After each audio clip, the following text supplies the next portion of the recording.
গতকালকে আমি গণমাধ্যমে দেখেছি এনসিপির নেতা নাসির উদ্দিন পাটোয়ারি বলেছে জাতীয় সংসদ নির্বাচনে 400 আসনের ভিতরে 300 আসন এনসিপি পাওয়ার সম্ভাবনা আছে।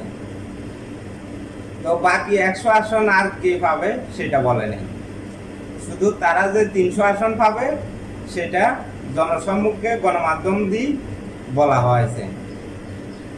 এখনো নির্বাচন হয়নি, নির্বাচনের আগে তারা ধারণা করতে আছে তারা 300 আসন পাওয়ার সম্ভাবনা আছে।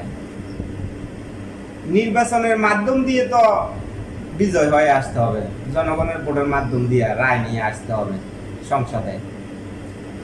বর্তমানে অন্তর্বর্তীকালীন সরকার নিরপেক্ষতা হারিয়েছে, কারণ অন্তর্বর্তীকালীন সরকার এই যে এনসিপিকে সুযোগ সুবিধা দিচ্ছে আর ইসলামী দলগুলোকে সুযোগ সুবিধা দিচ্ছে। ওই ধারণা থেকে এনসিপির নেতা নাসির উদ্দিন পাটোয়ারি এই মন্তব্য করেছে, জাতীয় সংসদ নির্বাচনে 400 আসনের মধ্যে 300 আসনে পাওয়ার সম্ভাবনা আছে এনসিপি। আসলে এখানে জনগণের তো রায় দিবে কে সংসদে যাবে কে যাবে না, নির্বাচনের মাধ্যম দিয়ে তো এর ফয়সালা হবে। এখনো নির্বাচন হয় নাই, নির্বাচনের আগেই তারা এই ধারণাগুলা প্রকাশ করতে আছে, এই সম্ভাবনাগুলা জনসম্মুখে এসে বলতে আছে। তো আসলে আগে আওয়ামী লীগ সরকার ক্ষমতায় ছিল, আওয়ামী লীগ সরকারও এভাবে মন্তব্য করত যে 300 আসনের ভিতরে আমরা 300টা আসনে জিতার সম্ভাবনা আছে। ঠিক একই মন্তব্য নাসির উদ্দিন পাটোয়ারিও করতে আছে যে আমরা 400 আসনের ভিতরে 300 আসনে পাওয়ার সম্ভাবনা আছে।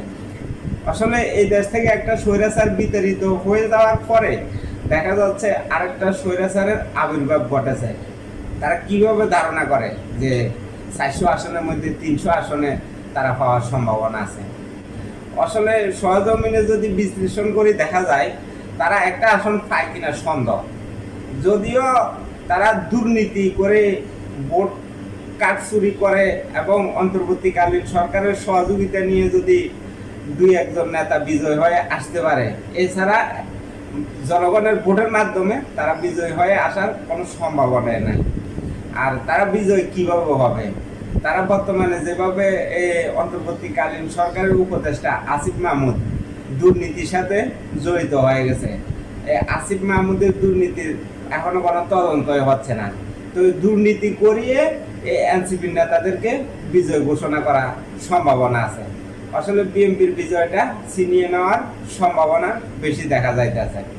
এই অন্তর্বর্তী সরকারকে দিয়া অবাধ সুস্থ নিরপেক্ষ নির্বাচন কোনোভাবেই সম্ভব না। আর বিএনপির সর্বস্তরের নেতা কর্মী সবাইকে শক্ত অবস্থানে তাদের দায়িত্ব পালন করতে হবে, নয়তো তাদের বিজয়টা ছিনিয়ে নেওয়ার সম্ভাবনা আছে।